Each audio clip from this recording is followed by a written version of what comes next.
camouflages the whole rear of the house. Right. Go I ahead. think this property was this area. Isn't this unique because it's actually visible from 2 streets? Correct. Yes. I forget. I'm sorry. I forget the street. It's a through lot, and it's Right. actually It's an Cedar alley. Place, I think. Okay. Yes, Cedar Place. That's it. And there's a good bit of landscaping and thick tree coverage in the back as well, which the applicant tried to illustrate here. So that is one that was issued. The staff issued the certificate of appropriateness, but the building permit has not been issued yet because obviously this drawing was not adequate for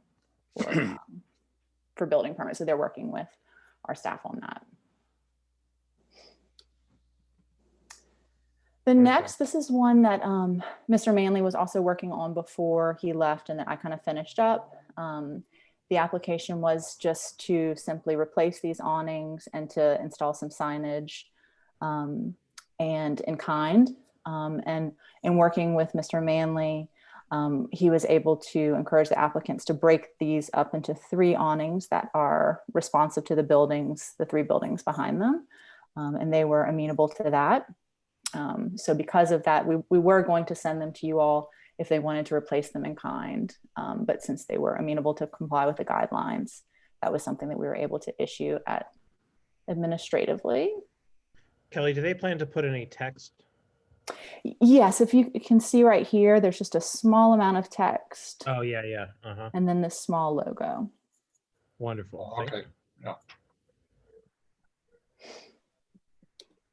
Okay, and this is another compliant sign at 310 Roan Street. Oh, very cool. Yeah. Oh, yeah.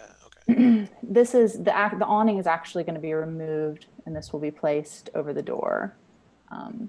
We weren't able to illustrate that here, but that is the intent, and that's what the certificate was issued for.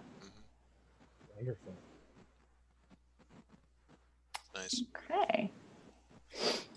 So that was it for administrative COAs. I think the next item we had was upcoming initiatives on the agenda.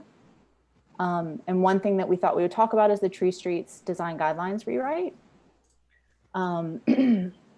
Hal has been working hard on this, and we spoke over the weekend, and then we also spoke today. The original sort of way of approaching this was to go for a preservation grant through the Tennessee Historical Commission to get the city to match those funds. And when that was proposed to the city, we kind of started talking and thinking about, is there a way for this? Is there an opportunity for this to be done in-house? Since I'm, in the role of staff and have done this kind of work before. And the city manager expressed, willingness to go that route. And it seemed like a way to kind of streamline the process. So Hal and I talked today about what that would look like and potentially, forming a committee. We're bouncing lots of talk about geeky things that you're into. I think we are both geeky staunch preservationists. So we were bouncing lots of geeky preservation ideas off about how to, really improve the guidelines. As you all know, having worked with them for so long, they are really deficient in terms of guidance for existing structures. I mean, the vast majority of the guidelines are aimed at new construction. So kind of reviewing some of these certificates has been a real challenge for me. And I know it must have been for Mr. Manley and all the planners who came before him when you don't have clear criteria, upon which to gauge these applications. So I think that's the big, what this rewrite really needs to achieve is some clear guidelines for that. Hal and I also talked about, doing a new survey. There are some flaws in the National Register nomination. And the Tennessee Historical Commission now has its own survey of most historic assets in all National Register districts. So there is much more current data that we could use in combination with actual field work to get a good survey of each property, and then potentially come up with some sort of rating system that would help us. We talked about if a building was built in 1880s and has not been modified at all, retains all of its original historic characteristics, that could be a gold rated building. And then if we have a building from the 1990s that has had lots of additions and is not super redeeming, then that might be a lower rating. And then, you all would see every change to a gold rated structure, but maybe staff could approve things on brown rated, and then lots of nuance in between. I don't know if you want to add anything, Hal. This has definitely been your baby. You've been working on it much longer than I have. Yeah, well, and I think the main interest that all of us have is just getting, as you and I talked about, and Matt has mentioned this in meetings, that so much of the guidelines basically deal with new construction. And, we have houses and buildings in the district that we have no real guidance on. I don't know. Remember the one up on, I can't remember the street numbers, up in the 800 block of Pine Street, where owned by the Brian Noland, and they wanted to add a porch to the house, and is listed in our National Register document as a 1950s or something. And Donna came in and pointed out and brought in the proof that it was actually built in 1938, I think it was, or 39, something like that. And looking at, but that's a National Register issue.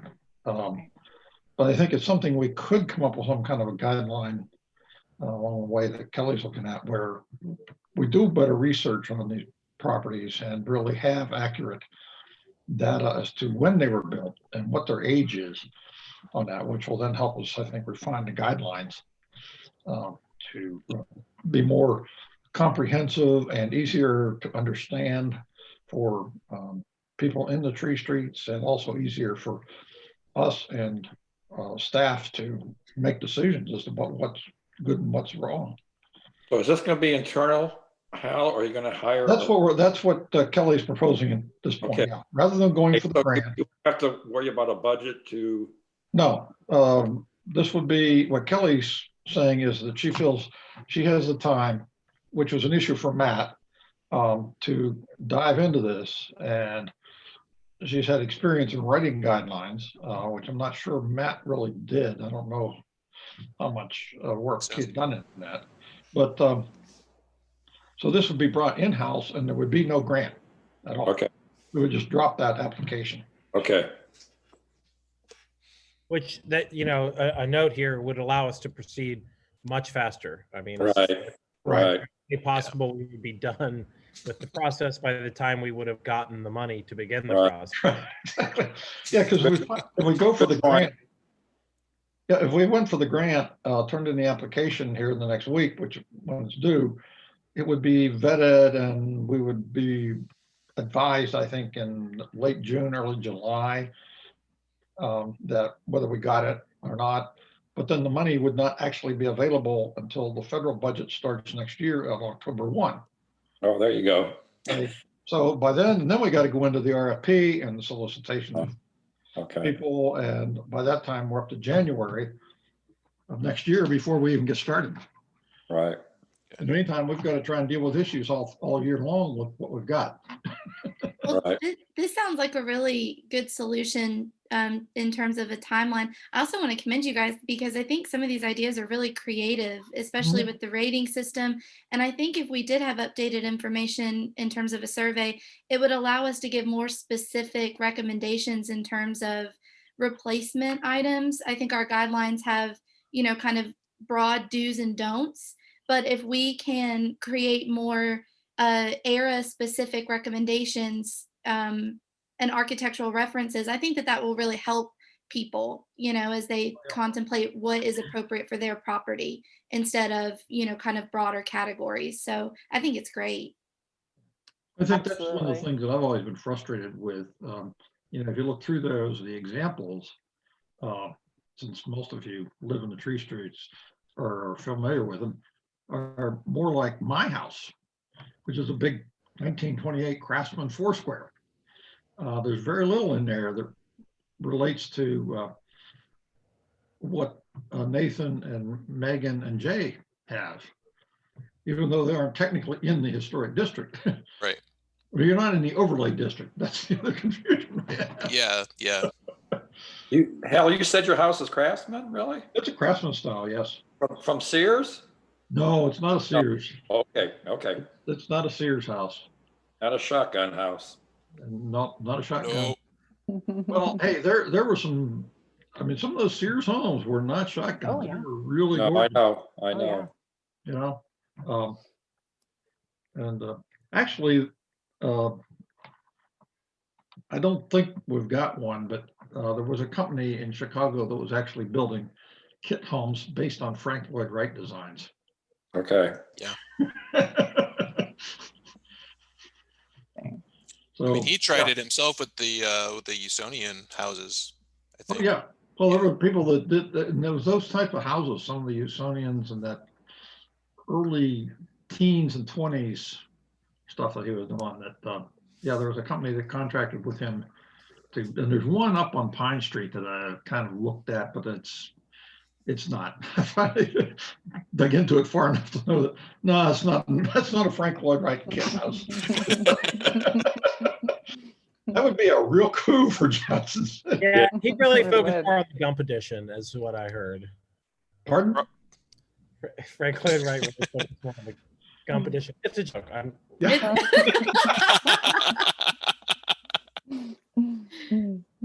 All right. Well, it sounds like this is a great outcome, and we're all very excited. So what's next? Well, so what do you all think about having a committee, you know, a group of three or so, or three at a minimum of you that, you know, we could meet on a regular basis? And Hal and I talked about a kind of kickoff meeting where we could lay out a project plan and timelines. How do you all feel about that? Okay. I think that's a good idea. Right. I don't know, forgive me, I don't know the actual procedures for establishing a committee. Hal, you mentioned that there are some specific formalities, and I don't know if Preston's still on the line, but maybe Preston could chime in on that.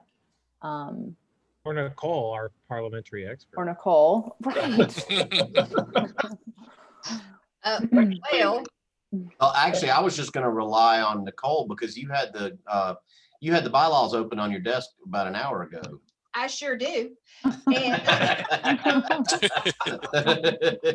since I have a hot pink little tab right here, I can tell you that the chairman has the discretion to either create the committee on his own, just pick people, or he can call for volunteers. It's ultimately the chairman's, it's his Right. deal. So there you go. Wonderful. Well, yeah, I would be happy to call for volunteers on this committee. I think it's, Kelly, it's up to you what you think about how many you need, but 3 seems good to me, unless someone really wants to make 4. 3 or So, 4 sounds great. okay. So who's interested? Of course I am. Of course. Yeah, absolutely, Hal. Wonderful. Okay, I'll volunteer. All Okay. right, we have a Wesley. I will also volunteer. Megan? Wonderful. Megan. Anyone Cooper, else? you want to jump in and really get involved? No Can't say I pressure. have much knowledge of the tree streets. Live kind of a little ways away. Well, it might one be a good second. chance for you to It's learn some of this stuff by really seeing Yeah. getting into the nitty gritty. Cooper, you can get your feet wet, Cooper. Oh yeah, then I'd be happy to. Well, it's not so much your knowledge of the tree streets, because it does get into a lot of quasi-legal descriptions and all kinds of verbiage that Mhm. sometimes is tricky. Right. So it's a great way to learn a lot of what goes on in historic zoning. Yeah. Let me ask Absolutely. a quick question, if you don't mind, because I had to get up from my desk for 1 second. How many total are on the board? That's fine. 7. So everybody, okay. And so, yeah, we just don't want to have, and I want to make sure I just didn't mishear it. We don't want to have a quorum of a full meeting. Right. Right. Right. That's what I was thinking. Thank you for that. Yeah. So definitely that's 3, hard. not 4. Well, Right. then I can step back and let Cooper participate with Hal and Wesley. And That you way- could be an alternate if you wanted. That's fine. I'm Okay. also on blight and beautification, and at this meeting, I wanted to see, if there was potential initiatives for that committee to get going again, or start to target some projects for 2021. So that's totally fine. Cooper, if you're comfortable, then I can serve as an alternate. Yeah, no, that's fine.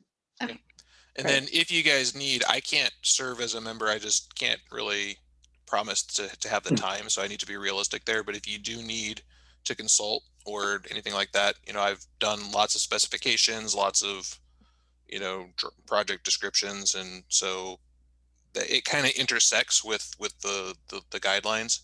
So if you need any of that, I am absolutely available.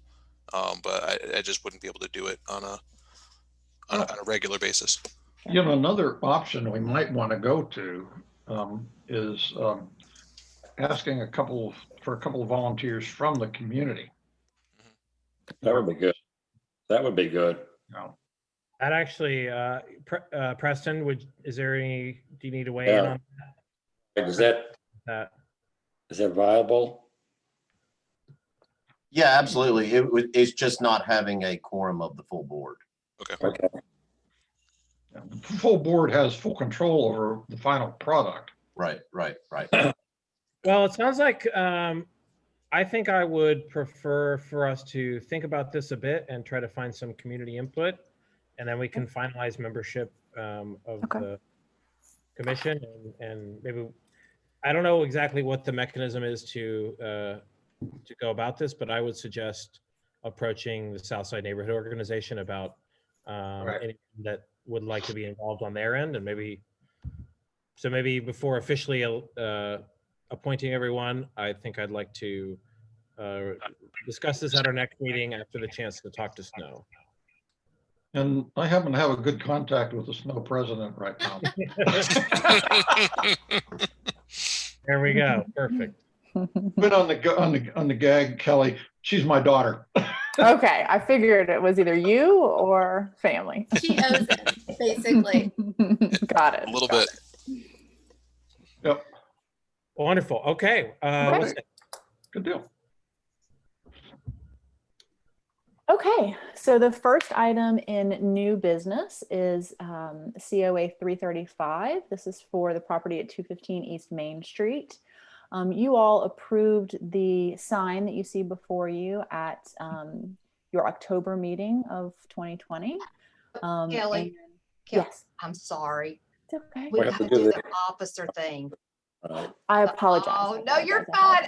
Like I said, it was a last minute thing. I apologize. No, go I ahead. hated interrupting you. I apologize. So all you gotta do is, as we do every year for officer elections, if we just take a nomination for chairman and vote, and then a nomination for vice chairman and vote, and then we're done. I'll nominate Nathan for chairman. I second. Yes. Oh, thank you very much. Okay. All right, and for vice chairman, Nominate Mr. Hunter. Did we vote? Did we vote on chairman? oh, I'm sorry, go ahead. Sorry. All in favor? Aye. Any opposed? This is Nathan, right? Aye. Yeah, Aye. for chairman, yes. Thanks for voting. Thank you all very much. I really appreciate it. I think this may be my last year as chair. I think I'm pleased and honored. But I will be considering, I'll stay on the commission, but considering stepping down as chair next year. So if anybody's so inclined. That sounds like a problem we'll deal with next year. Right. You know that you can nominate Commissioner Whitfield for vice chair, right? That's not true. Okay, nominations for vice chair. Mr. Hunter. I thought we already did that. Yes. Second. Well, we did, but we had to go back and vote on Nathan. Yeah. Right. Well, it sounds like we have a motion and a second here, Nicole. Oh, all in favor? Aye. Aye. Aye. Any opposed? Okay. Not a lot changed, so that's good for me. We'll take a do-over on 2020. All right, Kelly, I'll be quiet now. Okay, no, I apologize. Okay, so as I was saying, the applicant is pleased with the signage, but finds that it's a little bit difficult to read at night, so wants to install some lighting to illuminate the sign. I believe the applicant is on this call. The proposed fixtures are completely compliant with the design guidelines. Interestingly, the design guidelines give staff the authority to approve signage, but not lighting. And it doesn't make a distinction between signage, lighting. So we just thought we'd err on the side of caution and bring it to you all. The fixtures are, all of these are the requirements of the guidelines. They are externally illuminated. They are to be located above the sign using shielded focused fixtures. They'll be rated at 3000 K, which is within the required range. The light source will not be visible, and the fixtures are dark coated aluminum, and the material is very simple in form, so as not to detract from the historic character of the building or the district. So I believe so staff recommends approval. Staff would suggest, and this may be the intent, it just wasn't clear on the application, that the center fixture be centered, over the sign, and that the other fixtures just be equidistant from that. Kelly, how many are they going to do, or just one, or Three. Three. Three. Yeah. Can do three. Okay. So what we do have a public hearing requirement. So what we can do from here is just, if there are questions that anyone on the commission has of staff, we can address those. And then once those are addressed, we can open the public hearing. I think it's pretty straightforward. Wonderful. Very. Yeah. I've got a couple of quick questions, but probably more for the public hearing if the petitioner is online here. Okay, so we can open the public hearing. Yeah, and if you'll just please state your name and address for the record, if you wish to speak. Mr. Maloney, it looks like you're muted if you are trying to speak. I'm here. Great. If I need to say something, I can respond to it. I had a question. What's the length of the arm on that? How far off the wall are they going to be?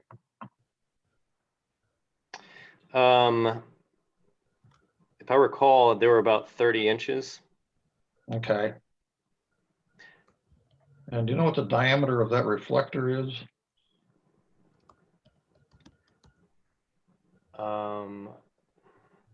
Unfortunately, I don't know that offhand. It's in the book. I don't have the book with me. Okay. Yeah. And are those going to be LED or?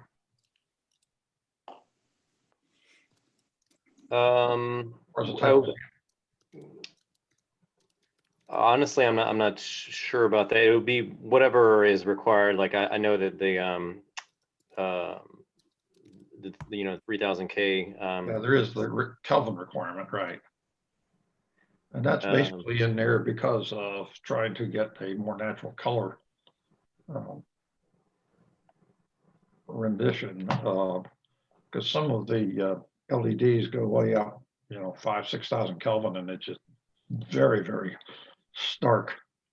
I mean, forgive me asking these questions, but I spent a large portion of my life in the lighting related industry. So yeah. Well, as far as the I circled in the document there, I circled the two that I liked the most. Yeah. The hood that I chose was one of the smaller ones because I'm trying to make the lighting, honestly, I didn't want to do lighting, but I need it because it's hard to read at night. So I chose the smallest one basically, because some of them are really big. So I went after the smallest, most discreet, hood that I could see in the book. So that was kind of my why I chose the one that I chose. Okay. Of course, one of the things, if you get it too small, you're going to end up with 3 spots on the wall, and, you know, not kind of an overall coverage there, which, but that's pretty hard to project without all the photometrics and details on that. So, but otherwise, I like the choice. I think it'll work well. It certainly fits with Yeah. with downtown. So, And the style light of the sign. fixture- Oh, sorry, Jay. Go ahead. No, I was echoing that. I feel like the style that you've selected mirrors the design of the curvature around the W with the long arm and then the oh yeah, part at the end. So I think it's a nice complement in terms of shape. Yep. all right.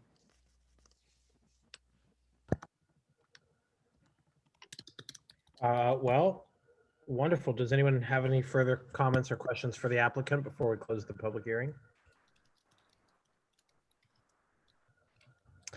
All right, wonderful. Well, if we'll go and close the public hearing, and unless there's anything else to discuss, I would entertain a motion at this time. I'll move approval. Second. We have a motion and a second. Nicole, can you call the roll? Sure. Who was the second? I'm sorry. I was. Okay, thank you. All right. Commissioner Forsyth, Yes. Commissioner McCusker, Yes. Commissioner Toole, Yes. Commissioner Whitfield, Yes. Commissioner Reeves, Yes. Vice Chairman Hunter, Yes. and Chairman Brand. Yes. Motion approved. And in the motion, I added the requirement that the middle fixture is placed at the center line of the building and that the flanking fixtures align with each end of the Wallace typeface. Is that correct?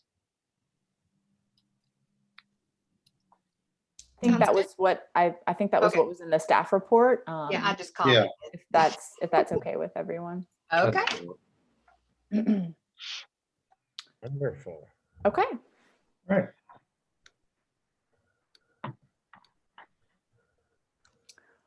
Okay, the next item, I'm not sure the order that we want to do this, Nathan, but I believe that Commissioner McCusker will need to recuse himself, and Yes. so we should probably do that ahead of this. Yes, I think that we should. Typically, we banish you from the room. So, Normally. yeah, normally. And that's fun Yeah. because you get to get a drink of water and go out to the lobby. But Yeah. I'm just gonna put on a different hat. There we go. Change your background too. yeah, change your Right. Oh, back- I should change it. That's right. Yeah. I should change it to the building facade. There you go. Should. No, I don't know. Get back out on your snow scene. So we'll go ahead. Someone will go ahead and mute Jay, and I think that's the best we can do in this situation, and we will proceed apace. So it is interesting because he will actually be wearing a different hat. Not only Yeah. will he be recusing himself, but he will be the representative for the application. Right. We got to come Okay. down hard on him. We got to give him tough questions. Yes. Well, see what you can do. Yeah. Okay, so 217 East Main Street. This is actually this building is actually next to the building we just looked at, although we're looking at the rear on the Market Street side. As you can see, and as I'm sure you all pass by often, the existing ground floor conditions are completely anachronistic and detract from the historic integrity of this facade. We have some inappropriate materials. We have a electric meter right here, some very sort of standard commercial doors that are really detracting from this great historic building. So excited to see this application.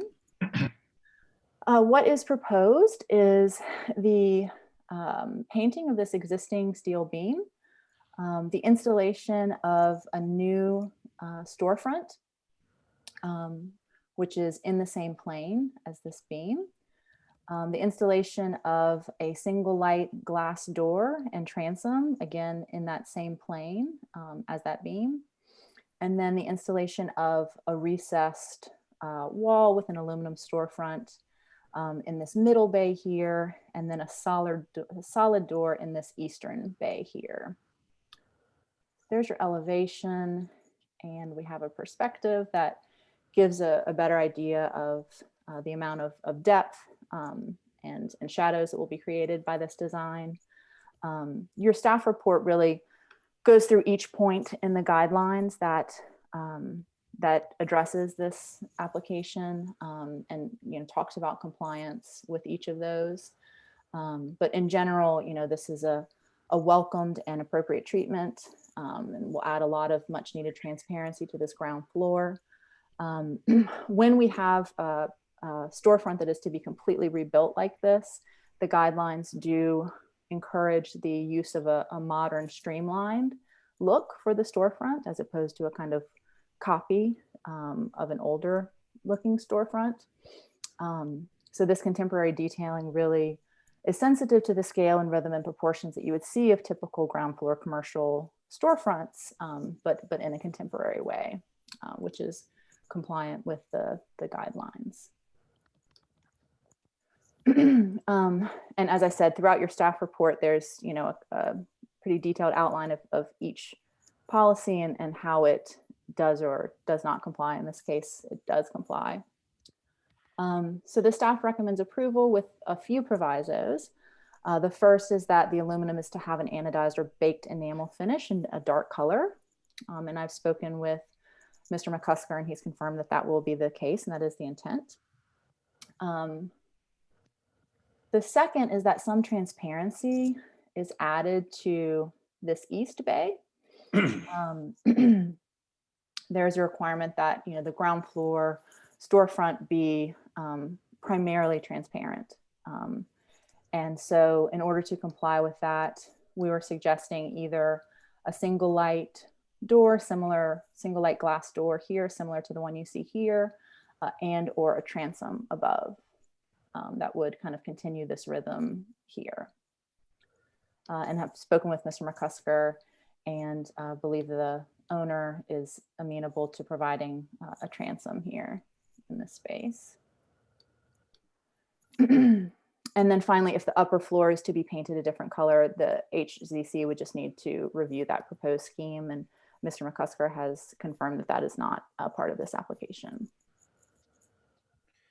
Can I ask you what kind of business is going to be in there, or what it's going to be for? Yeah, you could, but we don't have an answer because we don't have a tenant. Okay. So really just a little bit of background is this building has been under construction since at least as long as I've lived in Johnson City. And this is Right. Last year we entertained a proposal from JCDA to do something on the Main Street side, and to at least to cover up the construction gate and to, provide some sort of, make it look decent in some way. And but in the last 6 months, really the city, mostly the building inspectors, have been pushing the owner to get it done, get it cleaned up and active for their, for everybody else, so that we don't have to keep looking at this.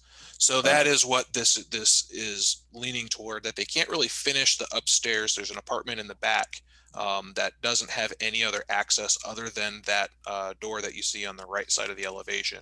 So in order to make that work, we need to rebuild a little vestibule. The stair is close to the street, so what we have is very little space to create a legal 4-foot landing at the bottom, and to make sure we've got enough space between the door and the stair. That kind of led to the configuration that we see here. The existing electric meters would be removed, and you can see in the elevation here. Yep. What we're going to do is in the recess, we're going to pocket them on the, I guess, the northeast side. And the idea being that, one, you don't have to look at them if you're like driving down Market Street, you'll never see them. But then it's also very conveniently located that that door you see on the left actually serves access to the fire riser, so that all that stuff just kind of occurs in one spot. And that way we can, because they would like to have a restaurant or something in this space. They just have no idea if they can do that yet. Okay.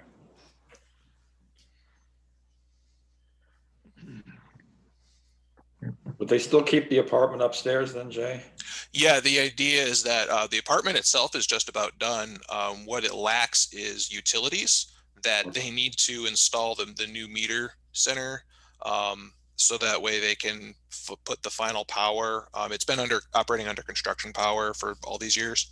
So they need to set that meter center so they could set up the final utilities with Bright Ridge, and then get those spaces leased so that way they can wrap it up.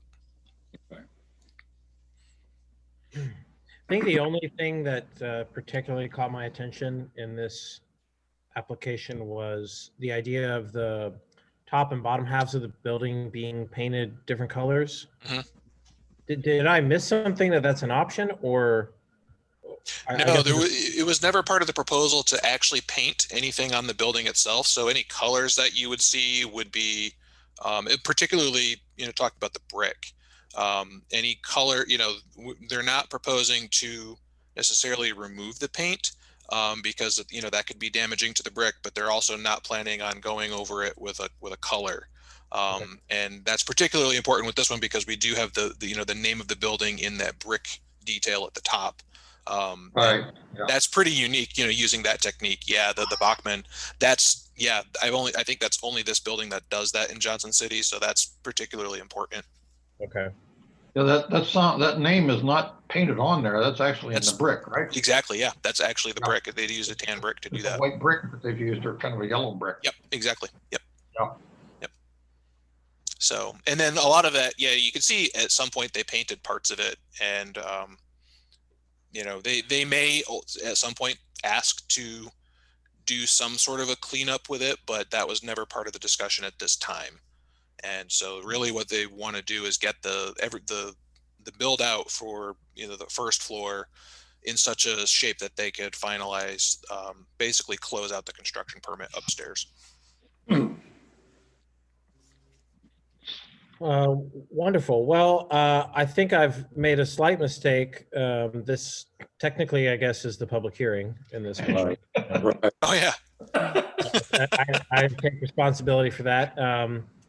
That being said, if there's anyone else that would like to speak on this topic, I don't see anyone else in the chat.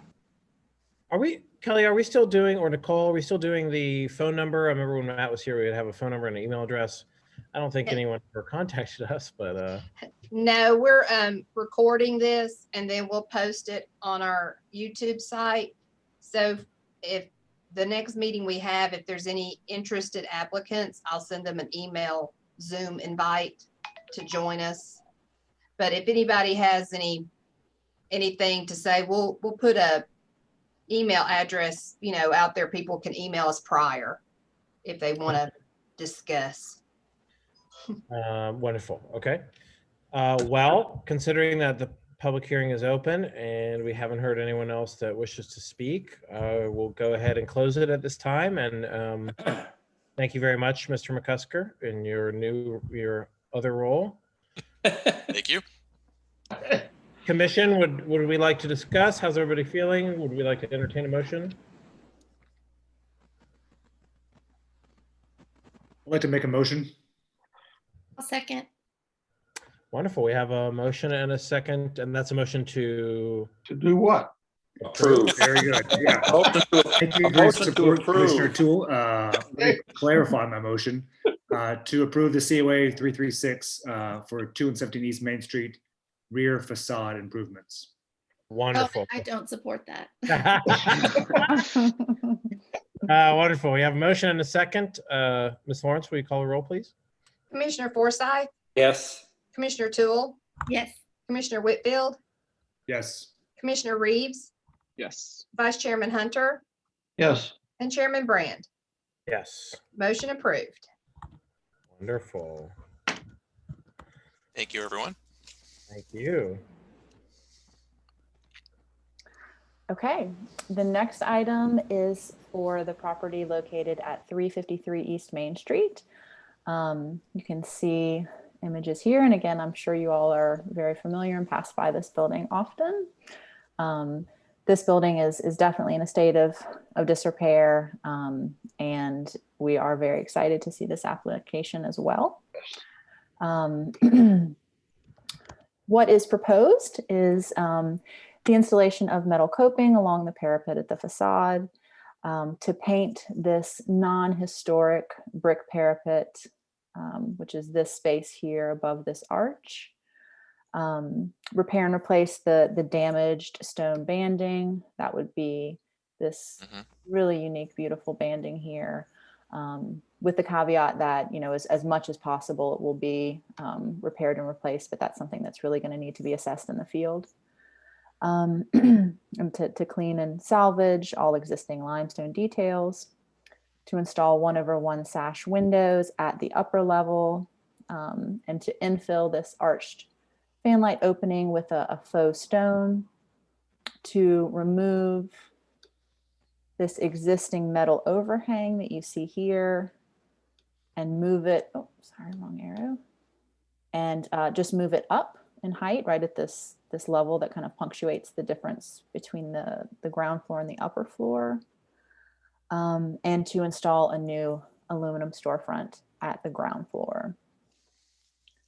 And again, we have a perspective that gives us a better idea of the depth. You know, the guidelines do require that storefronts have recessed elements in addition to elements that are in the same plane as the upper floor. So this really achieves that.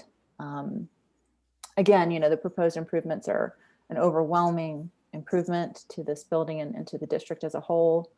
And similar to the last application, we have a new storefront that is simple and streamlined and not a sort of historic copy of one that would have, you know, more ornate details. And in that way, it's a really honest expression of the era in which it was built, which the guidelines encourage.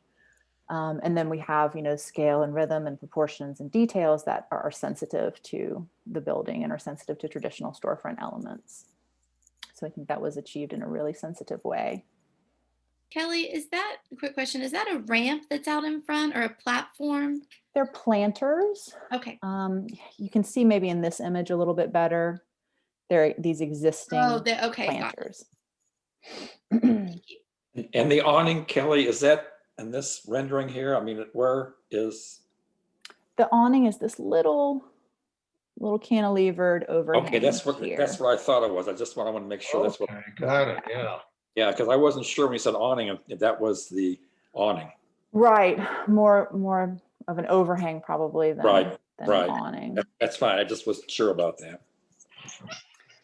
And then here's this great rendering that again gives you another just more real life kind of perspective of what this will look like. You can see, I think that, you know, that choosing to paint this non-original portion a lighter color really kind of just makes it blend into the back and kind of disappear and not be such a prominent feature. A really nice treatment there. And the fan light was there originally, or is that what? Yeah, so let's talk about that. Okay. In your staff report, there are, actually didn't put the approval from your staff report, because since then I've spoken with Mr. McCusker and learned some new information. So we have two different sets of historic images that show, you know, two different conditions. The one that was in your staff report, this is the building here. Well, let's talk about the fan light first. This is the building here. Now this is, I believe, a colored photograph that was kind of common in the era. So would expect it to be a realistic depiction of what was there. And it definitely appears to be a glass fan light here. We also have this historic image, which shows more of a curved pediment type treatment that has some stone and some relief. So, you know, Mr. McCusker and I were talking about this, you know, what you have two historic conditions, you know, it's hard to say one snapshot is superior to the other. So I think that since we have documentation that there was an infilled stone relief detail here, that it is appropriate to provide that again. In your staff report, I made the recommendation that a glass fan light be installed, but I did not have access to this photo at that time. Right. So with this information, I think that what is proposed is appropriate. And Mr. McCusker and I also spoke about adding some relief and some detail here that would be a nod to that. I don't think it needs to be a replica, but just would be a nod to the detail that you saw in this image. Similarly, the location of the awning, that was another thing in your staff report that I recommended the awning stay at its current location. Based on this historic photograph on the right, you can see the awning here. And that same photograph shows that the awning was not here at another time in the past. Right. So again, we have two sort of historic conditions and documents of each. I don't have the dates of these photographs. You can use context clues. But again, I don't think that necessarily older is necessarily better. Buildings evolve over time, and there are lots of layers to buildings, and modern preservation really seeks to honor those layers, provided that they are of some architectural integrity and historic significance. So in this case, I think that as proposed, to locate the awning up higher here, it would currently be about here, is also appropriate, given that we do have a documented historic condition of it in that location. I don't know if this is helpful or not. If you can go back to the historic images, Sure. if you don't mind, Kelly. So the one with the crest sign, I'm sure most folks are aware, is probably late teens, if not 20s, most likely 20s. The one to the left, I've seen similar ones of this of downtown that have been appropriately dated, and with the graininess of the quality, it's likely that it's from the mid-century. So they're probably 30 to 40 years apart, which again, most folks probably know. I just think it's important that we state for the record that that's likely the time difference that we're talking about in these two images. And I think that's consistent with, awnings were typically located below transoms on storefronts, so that's their original location, at least. So you all are not blending elements of the two photographs for the recommendations. You've selected one photograph as a single referent. Okay. Correct.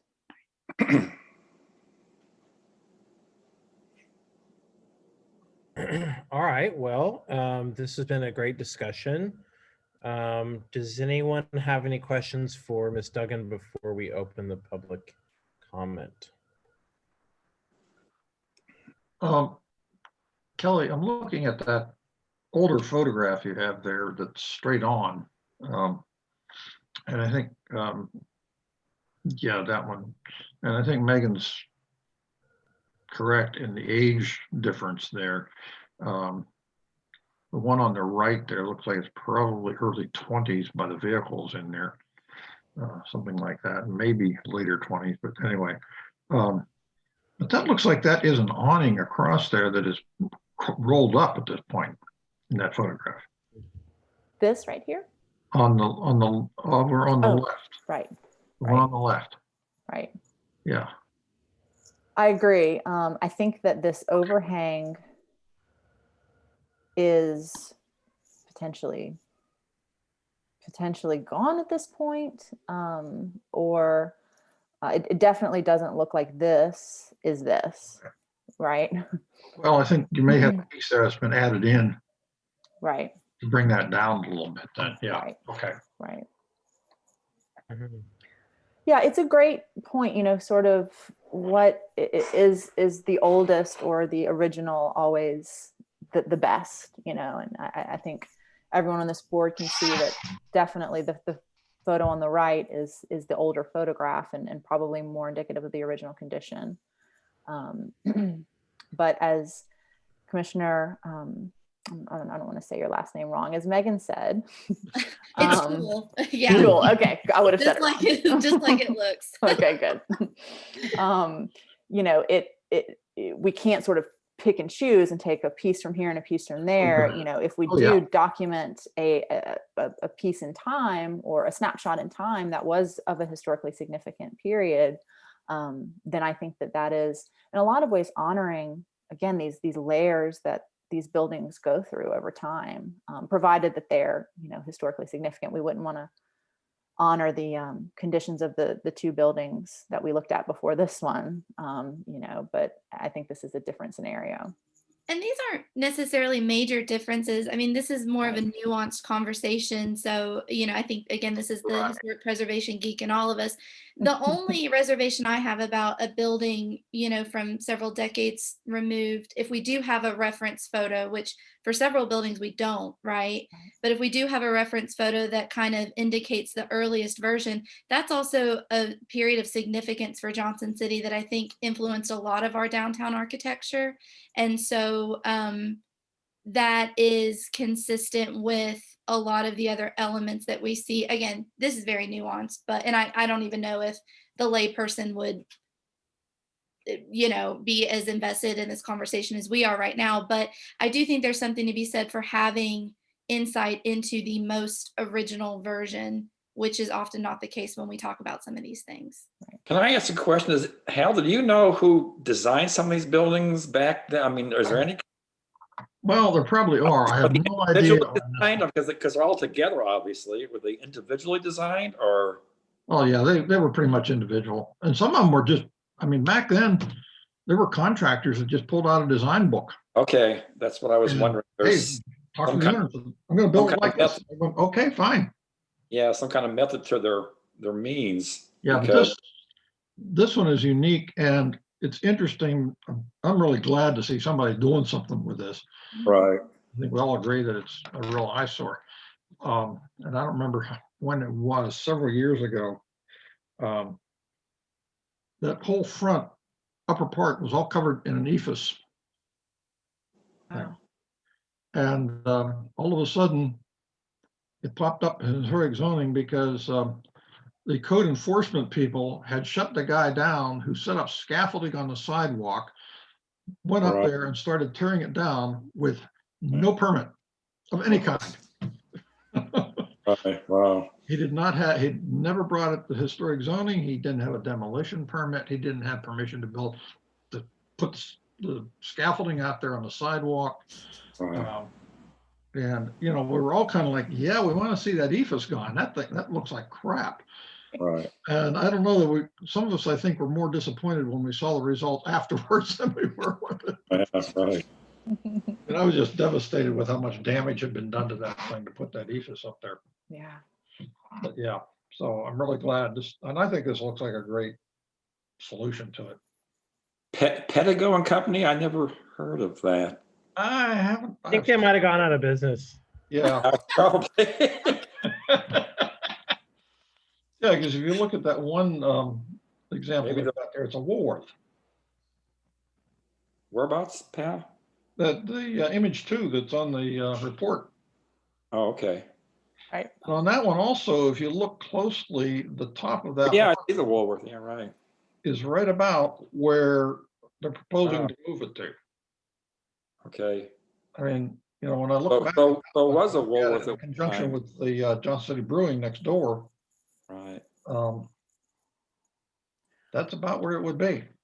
Yeah, that would be the Woolworth, right? I think in here, the awning is down here, so you do have this panel below this band here. Mm-hmm. And then, no, not adjourn. And then here, the awning is proposed to be in about that same location. Yeah, right. So you've got this panel. All right. Well, this has been a great discussion. I think I'd like to go ahead and open the public comment.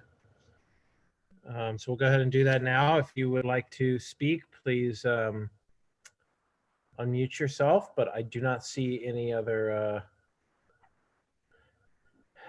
anyone in the public. So I think we're going to go ahead and close the public hearing. And Nathan, technically, I am also the representative on this project as well. So okay. If you have questions for me, I really couldn't speak before, but if you do have questions for me, if you need me to clarify anything, I'd be happy to do that. Oh, Jay, are you just running all of downtown at this point? Apparently, no. Apparently, it just seems they all just happen to stack up at the same time. So I'll ask you this thing. Are we opening, Nathan? Yes, it's open. It's wide Yeah. open. How is this going to be used? Do you know anything, Jay? What the? again, this is this owner wants to get the facade squared away. He wants to shore up the building itself, and he's not entirely sure what the use might be.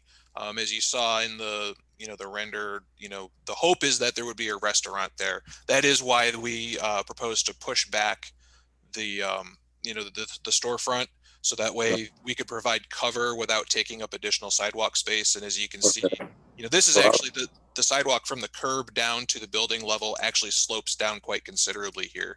Okay. And we would be right next to Johnson City Brewing. So, you basically would have no sidewalk. And so this is a solution to at least get a few tables out there if we get a restaurant. Just a little fun fact too. I just did a little digging, and apparently it was a shoe company. So obviously the setup is set up more for retail versus now, changes being made. So it's a restaurant social space, but just that conversion in mind too might be helpful with this. Yep. And then because I think the question may come up, one of the comments we had in design review on this was that the entrance on the left up to the apartment level was felt to be a little bit too strong. So we shrunk it to the legal minimum. And Kelly, if we could go back to the elevation. Yeah, right there. What you can see here is actually by doing that, it fits right in that spot between the building edge and the jamb of the window above. So it kind of has a home now. And that's, from what we could figure out, I think that's probably, that's a good compromise. And we looked at some alternate methods of trying to do the return where it goes back toward the storefront in a different material, and it just did not work out. So this is, hopefully this is a good compromise. Are you doing any more buildings downtown? I hope to. Okay. Okay. If Massengill can finally get moving again, then we can, Is that not moving? Okay. It's moving. They're just they're doing infrastructure work over there. Okay. So yeah. Jay, I've got a couple questions just for clarification. Yeah. That existing building has a lot of, along the current facade, it's got a lot of that 70s brick in there, and all that is all going to be taken out, right? Yeah, the idea is that any of the non-historic brick on the main level would either be removed, which is the preference, or covered over. I don't think it's actually being relied upon for anything other than covering over. Yeah. And honestly, if we uncover that and we see that the historic brick is in good shape, then I would intend to be right back here with a revision saying, hey, look what we found, we're going to try to make this better. But at this point we can't really rely on that, and we need to get going. So right. We're going with kind of what National Park Service calls the modern compatible or something like that. Right. So the other question I had, that the rendering there you've got with the revised stonework across the top and all, and then that infill on the arch up there on all, is that the right color? It looks to me like it's just really printing out kind of a harsh white. Yeah, it does kind of read like that. I think in the original render, it's more of a limestone color, kind of a cream color. The intention is that the color of the stone that you see now is the color that you'll ultimately get. Okay. So, I mean, some of the, what we hope to do in as many places as possible, particularly on that curved band, is to pull out the stone, flip it around and stick it right back in. So that way you're still looking at the stone, and, that there's a chance that may not pan out and we have to come back.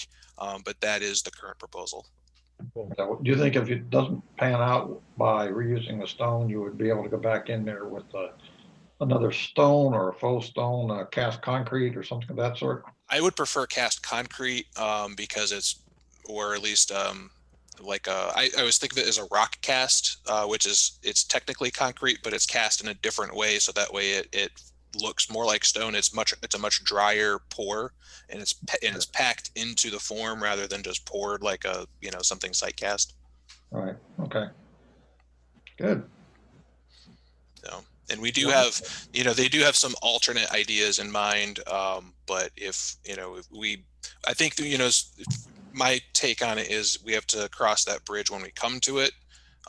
And so the current proposal at this point is to use, let's investigate that stone and see if we can spin it around. Okay. You'll keep those 3 accent lights the same? Is that kind of what you're looking at? Those look nice. The 3 lights there, accent lights on the front. I think, I would like to. They're not necessarily based on a specific product. Right. If you need to, I think it would make sense to say, the lighting location, but the fixture itself to be approved by staff or something like that. Or, Right. Even if we have to come back later on for that Yeah. sort of thing, I think that would be okay. Yeah, those look nice. And then also the sign that we show here in the render is not part of the actual proposal. That was just more for context. Okay. And I think the elevation makes that clear. I don't think we point out any kind of a sign. Yeah. So. Does anyone else have any other questions for the applicant? Thank you, Jay. This has been great. You're welcome. All right. Well, if there's no other questions, then we will close the public comment, and I think it's time to entertain a motion. What do y'all think? Megan, you ready? I already know what you're thinking, Whitfield. I'm ready to go. I approve. Motion to approve COA 337 for the 253 East Main Street facade improvements. I second. Nice. All right. We have a motion and a second. Ms. Lawrence, will you call the roll, please? Commissioner Forsyth, Yes. Commissioner Toole, Yes.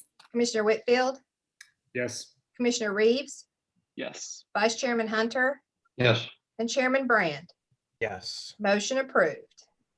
Thank you, everyone. Thank you, Jay. Thank you, Jay. Thanks, Jay.